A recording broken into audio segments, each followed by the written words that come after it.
ಎಲ್ಲರಿಗೂ ಕ್ವಶನ್ ಟ್ರೇಡರ್ಗೆ ಸ್ವಾಗತ. ಈಗ ಆಪ್ಷನ್ ಸೀರೀಸ್ ನೋಡ್ತಾ ಇದ್ದೀವಿ. ಅದರಲ್ಲಿ ಮುಂದುವರೆದ ಭಾಗವಾಗಿ ನಾವು ನೋಡ್ತಾ ಇರೋದು ಏನಂತ ಹೇಳಿದ್ರೆ, ಆಪ್ಷನ್ ಬೈಯರ್ಸ್ ಗಳು ಯಾವ ಸ್ಟ್ರೈಕ್ ಪ್ರೈಸ್ ಅನ್ನ ಚೂಸ್ ಮಾಡಬೇಕು, ಆಪ್ಷನ್ ಸೆಲ್ಲರ್ಸ್ ಗಳು ಯಾವ ಸ್ಟ್ರೈಕ್ ಪ್ರೈಸ್ ಅನ್ನು ಚೂಸ್ ಮಾಡಬೇಕು, ಅಂಡ್ ಯಾವಾಗ ಯಾವ್ದನ್ನ ತಗೊಂಡ್ರೆ ಒಳ್ಳೇದಿರುತ್ತೆ ಅನ್ನೋದನ್ನ ಕೆಲವು ವಿಚಾರವನ್ನ ಇಲ್ಲಿ ಡೀಪ್ ಆಗಿ ಅರ್ಥ ಮಾಡಿಸ್ಲಿಕ್ಕೆ ಹೋಗ್ತಾ ಇದ್ದೀನಿ. ಸೊ ಕೊನೆವರೆಗೂ ಮಿಸ್ ಮಾಡದೆ ನೋಡಿ, ಸೊ ದಟ್ ನಿಮಗೆ ಅದರಲ್ಲಿರುವಂತಹ ಸಾರಾಂಶ ನಿಮ್ಗೆ ಅರ್ಥ ಆಗುತ್ತೆ. ಫಾರ್ವರ್ಡ್ ಮಾಡ್ತಾ ನೋಡಿದ್ರೆ ಖಂಡಿತವಾಗ್ಲೂ ಕೆಲವು ವಿಚಾರಗಳನ್ನ ಮಿಸ್ ಮಾಡ್ಕೊಳ್ತೀನಿ. ಓಕೆನಾ? ಸೊ ಈಗ ನಮ್ಗೆ ಇದು 4 ಪಾರ್ಟ್ ಇದೆ. ITM, OTM, ATM ಅಂತ ಹೇಳಿ 4 ಬಾಕ್ಸ್ ಗಳಿವೆ. ಸೊ ಈಗ ನಮ್ಗೆ 2 ಜನ ಇದ್ದಾರೆ. ಯಾರು? ಒಂದು ಆಪ್ಷನ್ ಬೈಯರ್, ಇನ್ನೊಂದು ಆಪ್ಷನ್ ಸೆಲ್ಲರ್. ಕರೆಕ್ಟ್ ಅಲ್ವಾ? ಆಪ್ಷನ್ ಬೈಯರ್ ಅಂದ್ರೆ ಏನ್ ಮಾಡ್ತಾನೆ? ಅವ್ನು ಬೈ ಮಾಡ್ತಾನೆ. ಆಪ್ಷನ್ ಸೆಲ್ಲರ್ ಅಂದ್ರೆ ಏನು? ಸೆಲ್ ಮಾಡ್ತಾನೆ. ಸೊ ಮಾರ್ಕೆಟ್ ಯಾರು ಬೇಕು? ಮಾರ್ಕೆಟ್ಗೆ ಇಬ್ರು ಬೇಕು. ಯಾಕೆ ಇಬ್ರು ಬೇಕು? ಬೈ ಮಾಡೋರಿಲ್ಲ ಅಂದ್ರೆ ಸೆಲ್ ಯಾರಿಗ್ ಮಾಡ್ತಾರೆ? ಹಾಗೆ ಸೆಲ್ ಮಾಡೋರೇ ಇಲ್ಲ ಅಂದ್ರೆ ಬೈ ಹೆಂಗ್ ಮಾಡ್ತಾನೆ? ಕರೆಕ್ಟ್ ಅಲ್ವಾ? ಸೊ ಇಬ್ರು ಮುಖ್ಯವೇ. ಇದು ಜನಕ್ಕೆ ಕನ್ಫ್ಯೂಷನ್ ಮಾಡ್ತಿದ್ದಾರೆ. ಬೈಯರ್ಸ್ ಗಳೆಲ್ಲ ಬರ್ಬಾದ್ ಆಗಿ ಹೋಗ್ತಾರೆ, ಹಾಳಾಗಿ ಹೋಗ್ತಾರೆ, ಉದ್ಧಾರ ಆಗೋದಿಲ್ಲ ಅನ್ನೋ ಒಂದು ಮೈಂಡ್ ಸೆಟ್ ಕ್ರಿಯೇಟ್ ಮಾಡ್ತಿದ್ದಾರೆ. ಅಷ್ಟೇ ಬಿಟ್ರೆ ಆಪ್ಷನ್ ಬೈಯರ್ ಆಗಿರ್ಲಿ, ಆಪ್ಷನ್ ಸೆಲ್ಲರ್ ಆಗಿರ್ಲಿ, ಯಾರು ತಿಳಿದು ಮಾಡ್ತಾನೋ ಅವನು ಸಕ್ಸಸ್ ಆಗ್ತಾನೆ. ಸೊ ಈಗ ಇದರಲ್ಲಿ 2 ರೀತಿ ಜನಗಳು ಇರ್ತಾರೆ. ಯಾರು? ಒಂದು ರಿಟೈಲರ್ಸ್, ಇನ್ನೊಂದು ಕಾರ್ಪೊರೇಟ್, ಅಂದ್ರೆ ದೊಡ್ಡ ದೊಡ್ಡ ಇನ್ಸ್ಟಿಟ್ಯೂಟ್ ಪ್ಲೇಯರ್ಸ್ ಗಳು. ಓಕೆನಾ? ಇವ್ರು 2ರಲ್ಲೂ ಇದ್ದಾರೆ. ಬೈಯಿಂಗ್ ಅಲ್ಲೂ ಇದ್ದಾರೆ, ಸೆಲ್ಲಿಂಗ್ ಅಲ್ಲೂ ಇದ್ದಾರೆ. ಇಬ್ರುವೆ ರಿಟೈಲರ್ಸ್ ಇದ್ದಾರೆ, ಕಾರ್ಪೊರೇಟ್ ಇದ್ದಾರೆ. ಹೌದು, ಕಾರ್ಪೊರೇಟ್ ಅವರು ಬೈಯಿಂಗು ಮಾಡ್ತಾರೆ. ನಮ್ಗೆ ಎಷ್ಟು ಜನ ಗೊತ್ತೇ ಇಲ್ಲ. ನಾವು ಅನ್ಕೊಂಡಿದ್ವಿ ಕಾರ್ಪೊರೇಟ್ ಅವ್ರು ಸೆಲ್ ಮಾಡ್ಬಿಟ್ಟು ಸುಮ್ಮನೆ ಕೂತ್ಬಿಡ್ತಾರೆ ಅಂತ. ಇಲ್ಲ, ಸೆಲ್ ಮಾಡಿದ್ದನ್ನ ಅವ್ರೆಲ್ಲ ಒಂದ್ ಕಡೆ ಬೈ ಮಾಡ್ಲೇಬೇಕಲ್ಲ. ಈಗ ಪೊಸಿಷನಿಂಗ್ ಕ್ಲೋಸ್ ಮಾಡ್ಬೇಕು ಅಂತ ಆದ್ರೆ ಅವ್ರೆಲ್ಲ ಒಂದ್ ಕಡೆ ಬೈ ಮಾಡ್ಲೇಬೇಕು. ಆ ಬೈ ಮಾಡೋ ಟೈಮಲ್ಲಿ ನೀವು ಬೈಯರ್ಗಳು ಅಲ್ಲಿ ಹೋಗಿ ಬೈ ಮಾಡಿದ್ರೆ ಏನಾಗುತ್ತೆ ಹೇಳಿ? ಪ್ರಾಫಿಟ್ ಆಗುತ್ತೆ. ಸೊ ಅವ್ರು ಎಲ್ಲಿ ಬೈ ಮಾಡ್ತಾರೆ ಅನ್ನೋದು ನಿಮ್ಗೆ ಅರ್ಥ ಆಗ್ಬೇಕು ಅಷ್ಟೇ.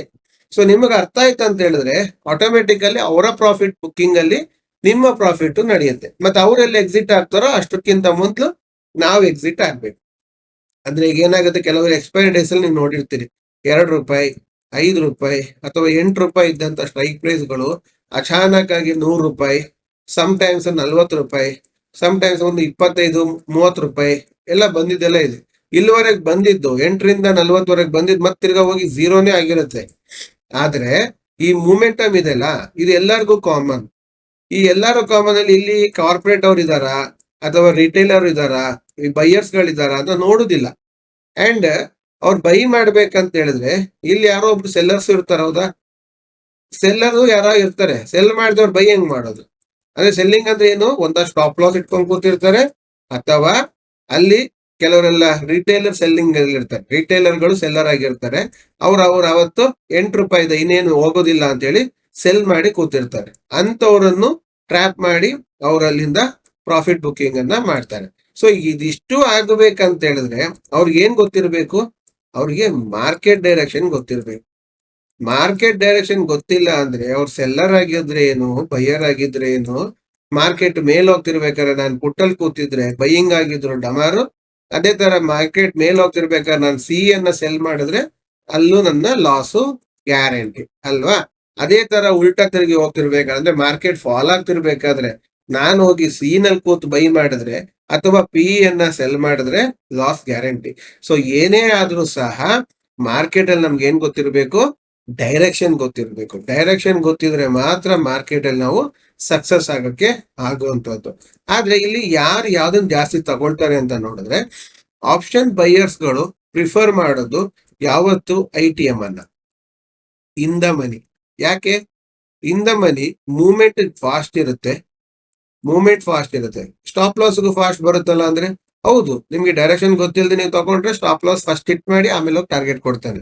ನಿಮ್ಗೆ ಡೈರೆಕ್ಷನ್ ಗೊತ್ತಿದ್ದು ಎಂಟ್ರಿ ಎಲ್ಲಿ ಮಾಡ್ಬೇಕಂತ ಗೊತ್ತಿತ್ತಂದ್ರೆ ITM ಅಲ್ಲೂ ದುಡ್ಡು ಮಾಡ್ಬೋದು. ಈಗ ನಾವೆಲ್ಲ ಮಾಡ್ತಿರೋದು ITM ಅಲ್ಲಿ. ಓಕೆನಾ? ಅದೇ ತರ ಆಪ್ಷನ್ ಸೆಲ್ಲರ್ಸ್ ಗಳಿರೋದು ಜಾಸ್ತಿ ಎಲ್ಲಿ ಅಂದ್ರೆ OTM ಅಲ್ಲಿ ಇರ್ತಾರೆ. ಸೆಲ್ಲರ್ಸ್ ಗಳಿರೋದು OTM ಅಲ್ಲಿ. ಅವರಲ್ಲಿ ಸೆಲ್ ಮಾಡ್ತಾ ಕೂತಿರ್ತಾರೆ. ಯಾಕೆಂದ್ರೆ ಅವ್ರಿಗೆ ಇಲ್ಲಿ ಉಳಿದಿರೋದು ಎಲ್ಲದು ಟೈಮ್ ವ್ಯಾಲ್ಯೂ. OTM ಅಲ್ಲಿ IB ಇಲ್ಲ, ಇಂಟ್ರೆನ್ಸ್ಟಿಕ್ ವ್ಯಾಲ್ಯೂ ಇಲ್ಲ. ಇಂಟ್ರೆನ್ಸ್ಟಿಕ್ ವ್ಯಾಲ್ಯೂ ಅಂದ್ರೆ ಏನು, ಟೈಮ್ ವ್ಯಾಲ್ಯೂ ಅಂದ್ರೆ ಏನು ಅನ್ನೋದನ್ನ ನೀವು ವಿಡಿಯೋ ನೋಡ್ಕೊಂಡು ಬಂದಿರ್ತೀನಿ ಅನ್ಕೊಂಡಿದೀನಿ. ನೋಡಿಲ್ಲ ಅಂದ್ರೆ ದಯವಿಟ್ಟು ಹೋಗಿ ನೋಡಿ. ಅದನ್ನ ನೋಡ್ಕೊಂಡು ಬಂದಾಗ ನಿಮ್ಗೆ ಇದು ನೆಕ್ಸ್ಟ್ ಸ್ಟೆಪ್ ಅರ್ಥ ಆಗುತ್ತೆ. ಸೊ ಅದನ್ನ ನೋಡ್ಕೊಂಡು ಬನ್ನಿ. ಓಕೆನಾ? ಆವಾಗ ನಿಮ್ಗೆ IB ಅಂದ್ರೆ ಏನು, TV ಅಂದ್ರೆ ಏನು ಎಲ್ಲ ಗೊತ್ತಾಗುತ್ತೆ. ಸೊ ಇದು option buyers, option sellers choose ಮಾಡುವಂತಹ ವಿಧಾನ. ಅದ್ರ ಜೊತೆಗೆ ಸಮ್ ಟೈಮ್ಸ್ ಆಪ್ಷನ್ ಸೆಲ್ಲರ್ಸ್ ಗಳು ಏನ್ ಮಾಡ್ತಾರೆ? ಎಡ್ಜಿಂಗ್ ಮಾಡ್ತಾರೆ. ಏನೇನೋ ವಿಧಗಳಿವೆ, ನಾನು ಅದ್ರ ಬಗ್ಗೆ ಡೀಟೇಲ್ ಆಗಿ ಹೋಗುದಿಲ್ಲ. ಎಡ್ಜಿಂಗ್ ಅಲ್ಲಿ ಐರನ್ ಕೌಂಡರ್ ಅದು ಇದು ಪ್ಯಾಡಲ್ ಏನೇನೋ ಮಾಡ್ತಾರೆ. ಅದೆಲ್ಲ ಕತೆಗಳು ಬೇಡ. ಯಾಕೆ ಮಾಡ್ತಾರೆ ಅಂದ್ರೆ ಅವ್ರಿಗೆ ಸ್ಟಾಪ್ ಲಾಸ್ ಕಮ್ಮಿ ಆಗ್ಬೇಕು. ಆಮೇಲಿಂದ ಅವರು ಡೈರೆಕ್ಷನ್ ಗೊತ್ತಿಲ್ಲ. ಎಡ್ಜಿಂಗ್ ಮಾಡೋರ್ಗೆ ಏನಂದ್ರೆ ಡೈರೆಕ್ಷನ್ ಗೊತ್ತಿಲ್ಲ. ಡೈರೆಕ್ಷನ್ ಗೊತ್ತಿಲ್ಲದೆ ಇದ್ದಾಗ ಯಾವ ಕಡೆ ಬೇಕಾದ್ರೆ ಮಾರ್ಕೆಟ್ ಹೋಗ್ಲಿ, ನಾನು ಎಡ್ಜಿಂಗ್ ಮಾಡಿ ಕೂತ್ಬಿಡ್ತೀನಿ ಸೇಫ್ ಅಂತ. ಆಕ್ಚುಲ್ ಆಗಿ ಡೈರೆಕ್ಷನ್ ಗೊತ್ತಿದ್ದವ್ರಿಗೆ ಎಡ್ಜಿಂಗ್ ಅಗತ್ಯ ಬಿಡುದಿಲ್ಲ. ಹಂಗೂ ಎಡ್ಜಿಂಗ್ ಮಾಡೋದಿದ್ರೆ ನಾವು ಮಾಡೋದು ಯಾವ್ದು, ಒಂದು ಬೈ. ಆಯ್ತಾ? ಫಾರ್ ಎಕ್ಸಾಂಪಲ್ ಕಾಲ್ ಅಲ್ಲಿ ಒಂದು ಬೈ ಮಾಡಿದ್ರಿ ಅಂತ ಆದ್ರೆ ಕಾಲ್ ಅಲ್ಲಿ ಇನ್ನೊಂದು ಆಪ್ಷನ್ ದೂರದಲ್ಲಿರುವಂತದ್ದನ್ನ ಸೆಲ್ ಮಾಡು. ಸೊ ಈ ರೀತಿ ಎಡ್ಜಿಂಗ್ ಮಾಡಿ ಹೋಗ್ತೀವಿ. ಅವಾಗ ಏನಾಗುತ್ತೆ, ಮಾರ್ಕೆಟ್ ನಮ್ ಫೇವರಬಲ್ ಆಗಿ ಹೋಗ್ತಿದ್ರು ನಮ್ಗೆ ಇಲ್ಲಿ ಒಂದು ಎಡ್ಜಿಂಗ್ ಇರುತ್ತೆ. ಒಂದು ವೇಳೆ ಉಲ್ಟಾ ತಿರುಗಿದ್ರೆ ನಮ್ಗೆ ಅದು ಲಾಸ್ ಆಗಲ್ಲ. ಉದಾಹರಣೆಗೆ ನಾವು ಕಾಲ್ ತಗೊಂಡಿದ್ದು ಇಂದ ಮನಿಲ್ ಆಗಿದ್ರೆ ಅದು 70 ಪೈಸದಲ್ಲಿ ಜಂಪ್ ಆಗ್ತಾ ಹೋಗುತ್ತೆ. ₹1 70 ಪೈಸದಲ್ಲಿ ಜಂಪ್ ಆಗ್ತಾ ಹೋಗುತ್ತೆ. ನಾವು ಸೆಲ್ ಮಾಡಿರುವಂತಹ ಒಂದು ಸ್ಟ್ರೈಕ್ ಪ್ರೈಸ್ ಪ್ರತಿ ₹1 40 ಪೈಸದಾಗಿ ಜಂಪ್ ಆಗ್ತಾ ಹೋಗುತ್ತೆ. ಓಕೆನಾ? ಈಗ ಏನಾಗುತ್ತೆ, ಮಾರ್ಕೆಟ್ ನಮ್ ಫೇವರಬಲ್ ಆಗಿ ಹೋಗ್ತಿದ್ರು ನಮಗೆ 0.3 ಪೈಸಾ ನಮ್ಗೆ ಪ್ರಾಫಿಟ್. ಮಾರ್ಕೆಟ್ ನಮ್ಮ ವಿರುದ್ಧವಾಗಿ ಹೋಗ್ತಿದ್ರು ನಮ್ಗೆ 0.3 ಪೈಸಾ ಲಾಸ್. ಇದು ಲಾಸ್ ಅನ್ನ ಕಂಟ್ರೋಲ್ ಮಾಡ್ಲಿಕ್ಕೆ ಇರುವಂತದ್ದು. ಅಂದ್ರೆ ಮಾರ್ಕೆಟ್ ಅಲ್ಲಿ ಡೈರೆಕ್ಷನ್, ಈಗ ಫಾರ್ ಎಕ್ಸಾಂಪಲ್ ನಮ್ದೀಗ ಕೆಲವು ಲೈನ್ಸ್ ಗಳಿದೆ, ಈ ಲೈನ್ ಇಂದ ಈ ಲೈನ್ ವರೆಗೆ ಹೋಗುತ್ತೆ ಅಂತ. ಆದ್ರೆ ಕೂತ್ಕೊಳ್ಳೋಕ್ ಧೈರ್ಯ ಬರಲ್ಲ. ಅಂತ ಟೈಮಲ್ಲಿ ನಾವೇನ್ ಮಾಡೋದು, ಬೈಯಿಂಗ್ ಮಾಡಿ ಒಂದು ಸೆಲ್ಲಿಂಗ್ ಅನ್ನು ಮಾಡಿಬಿಟ್ರೆ ಏನಾಗುತ್ತೆ, ಮಾರ್ಕೆಟ್ ಹೋಗ್ತಾ ಇದ್ರು ಪ್ರಾಫಿಟ್ ಸ್ವಲ್ಪ ಕಮ್ಮಿ ಆದ್ರೂ ನಾವು ಜಾಸ್ತಿ ಲಾಸ್ ಆಗಲ್ವಲ್ಲ ಅಂತ ಕೂತ್ಕೊಳ್ಬಹುದು. ಸೊ ಹಾಗಾಗಿ ಕೆಲವರು ಆಪ್ಷನ್ ಬೈಯಿಂಗ್ ಅಲ್ಲೂ ಸಹ ಎಡ್ಜಿಂಗ್ ಮಾಡ್ತಾರೆ. ಅದೇ ತರ ಪುಟ್ಟಲ್ಲೂ ಅದೇ ತರ ಮಾಡ್ತಾರೆ. ಓಕೆನಾ? ಆದ್ರೆ ಆಪ್ಷನ್ ಸೆಲ್ಲಿಂಗ್ ಮಾಡೋರು 100% ಎಡ್ಜಿಂಗ್ ಮಾಡ್ತಾರೆ. ಆಪ್ಷನ್ ಸೆಲ್ಲಿಂಗ್ ಮಾಡೋರು ಎಡ್ಜಿಂಗ್ ಮಾಡ್ಬೇಕಾದ್ರೆ ಏನ್ ಮಾಡ್ತಾರೆ, ಅವರು ಒಂದನ್ನ ಸೆಲ್ ಮಾಡಿದ್ರು ಇನ್ನೊಂದನ್ನ ದೂರದಲ್ಲಿರುವಂತದ್ದನ್ನ ಯಾವ್ದನ್ನಾದ್ರೂ ಒಂದನ್ನ ಬೈ ಮಾಡೇ ಮಾಡ್ತಾರೆ. ಓಕೆನಾ? ಸೊ ಆ ಬೈಯಿಂಗ್ ಆಗೋದ್ರಿಂದಾಗಿ ಅವತ್ತು ಈಗ ಕಾರ್ಪೊರೇಟ್ ಲೆವೆಲ್ ಅಲ್ಲಿ ಏನಾದ್ರು ಬಿಲ್ಲಿಂಗ್ ಹಾಕೋ ದಿವಸದಲ್ಲಿ ನಾವು ನೋಡ್ಬೋದು, ಔಟ್ ಆಫ್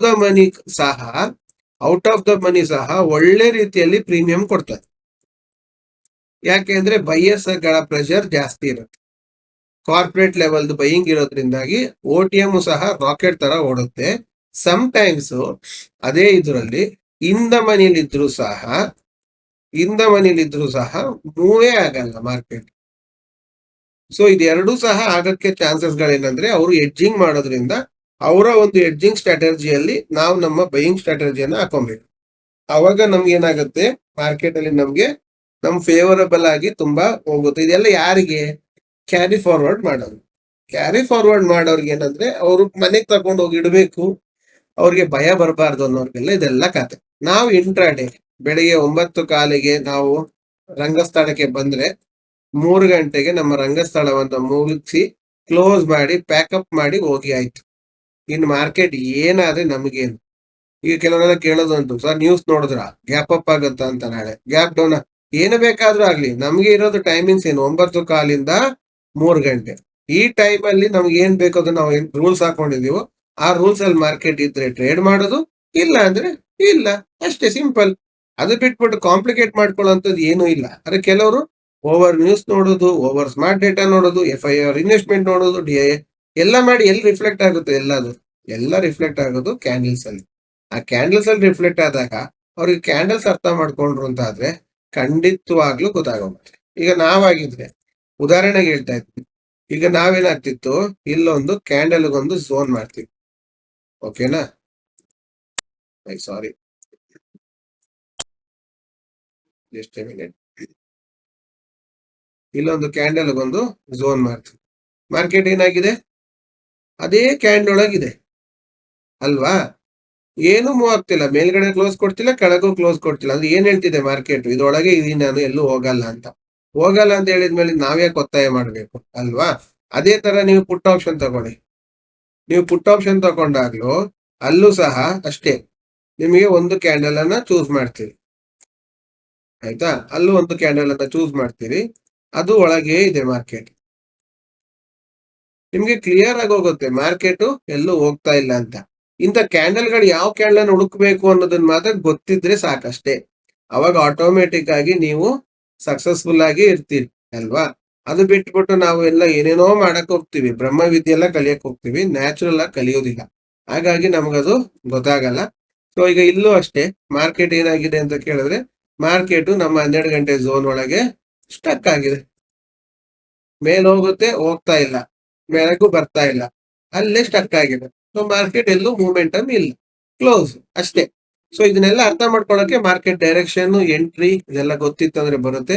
ಅದಕ್ಕೆ ಈಕ್ವಲೆಂಟ್ ಆಗಿರೋ ಸ್ಟ್ರೈಕ್ ಪ್ರೈಸ್ ಅನ್ನ ಚೂಸ್ ಮಾಡೋದು. ಸೊ ನಿಮ್ಗೆ ಸ್ವಲ್ಪ ಡೌಟ್ಸ್ ಗಳು ಕ್ರಿಯೇಟ್ ಆಗಿರುತ್ತೆ, ಆ ಡೌಟ್ಸ್ ಗಳನ್ನೆಲ್ಲ ಪ್ಲಾಟ್ ಮಾಡಿ ನಾವು ಅದಕ್ಕೆ ಆನ್ಸರ್ ಕೊಡೋ ಪ್ರಯತ್ನ ಮಾಡ್ತೀವಿ. ಅದಿಲ್ಲ ಅಂತ ಹೇಳಿದ್ರು ಟೆಲಿಗ್ರಾಮ್ ಅಲ್ಲಿ ಡ್ರಾಪ್ ಮಾಡಿ, ಅಲ್ಲಿ ಬೇಗ ವಾಯ್ಸ್ ಮೆಸೇಜ್ ಅಲ್ಲಿ ರಿಪ್ಲೈ ಕೊಡ್ತೀವಿ. ಓಕೆನಾ? So all the best.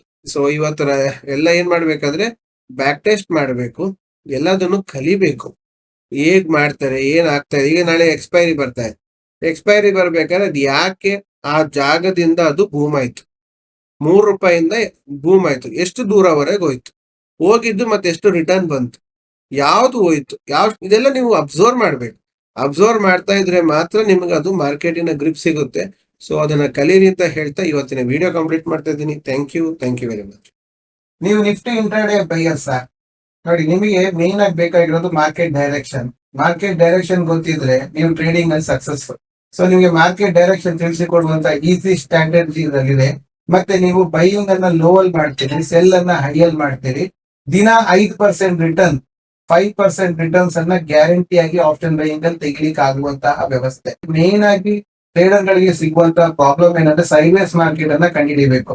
ಆ ಸೈಡ್ ವೇಸ್ ಮಾರ್ಕೆಟ್ ಅನ್ನ ಐಡೆಂಟಿಫೈ ಮಾಡುವ ಈಸಿ ಟೆಕ್ನಿಕ್ ಇದರಲ್ಲಿ ನಾವು ಹಾಕಿದೀವಿ. ಅಂಡ್ ಓವರ್ ಟ್ರೇಡಿಂಗ್ ಅಂತೂ ನೀವು ನಿಲ್ಸಿದ್ರು ಮಾಡಕ್ ಆಗಲ್ಲ, ಯಾಕೆಂದ್ರೆ ನಿಮ್ಗೆ ಎಂಟ್ರಿ ಪಾಯಿಂಟ್ಸ್ ಗಳು ತುಂಬಾ ಲಿಮಿಟೆಡ್ ಇರುತ್ತೆ, ಓವರ್ ಟ್ರೇಡಿಂಗ್ ಬರಲ್ಲ. ಸೊ ಇಂತ ಒಂದು ಅದ್ಭುತವಾದ ಒಂದು ಬ್ಲೆಂಡಿಂಗ್ ಅನ್ನ ನಾವು ಈ ಒಂದು ಕೋರ್ಸ್ ಅಲ್ಲಿ ಆಡ್ ಮಾಡಿದೀವಿ. ಸೊ ಮಿಸ್ ಮಾಡಬೇಡಿ, ಇದನ್ನ ತಗೊಳ್ಳಿ, ಕಲೀರಿ, ಕಲ್ತ್ ಟ್ರೇಡಿಂಗ್ ಮಾಡಿ ಪ್ರಾಫಿಟಬಲ್ ಆಗಿ.